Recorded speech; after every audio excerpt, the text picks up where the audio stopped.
মজুরির কাঠামোর অধীনে তাদেরকে দেখা দেবে তারাও সংসার চালাতে পারছেন না। তারা এখন বলছে একটু ভালো আছি, কিন্তু বাড়ি ভাড়া বাড়ছে, জিনিসপত্রের দাম বাড়ছে, আমরা তো বেতন লাভ হলো না, আপনারা 25,000 টাকা বেতন আমাদের কোথায় গেল? আমরা বলতে চাই এই জায়গাগুলোতে আছে। আর আমার আগে পূর্ববর্তী বক্তা তারা বলছেন গেট চুরি কিভাবে করে, আমি এই জায়গায় যেতে চাই না। যেখানে তার অপারেটরের কথা সেখানে জুনিয়র অপারেটর, যেখানে তার সিনিয়র অপারেটর কথা সেখানে অপারেটর।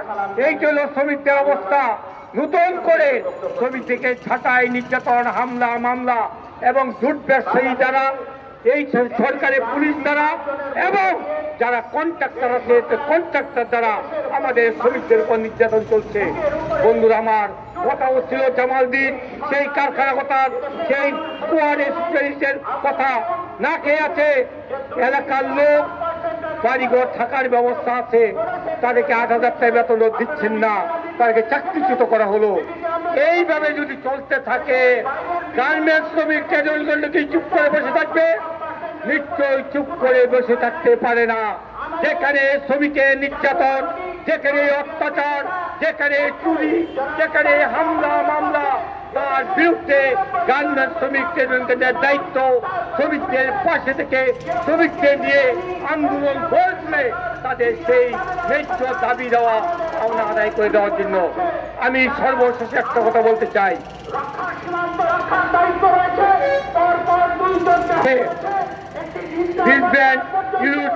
যেটা বলছি সেইখানে আরো একটা ঘটনা আছে।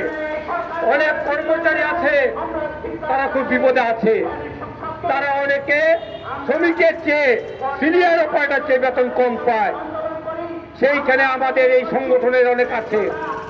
এখানে আমাদের নাঙ্গল জেলা কমিটির সাংগঠনিক সম্পাদক আমাদের একে মানুষুজ্জামান, তার বেতন 15,000 স্টাফ, সকাল 8টা থেকে রাত 8টা 9টা 10টা পর্যন্ত খাটায়, ওভারটাইম নাই, বেতন বাড়ছে না।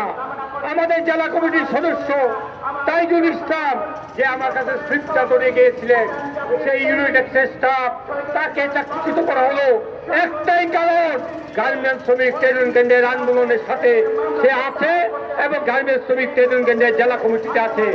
বন্ধুরা আমার, এইভাবে মালিকরা একদিকে কারখানায় নির্যাতন, হামলা মামলা, চাকরিচ্যুত, অপরদিকে আমাদের যাতে চাকরি না পায় তার জন্য আবার বিভিন্ন জায়গায় চেষ্টা।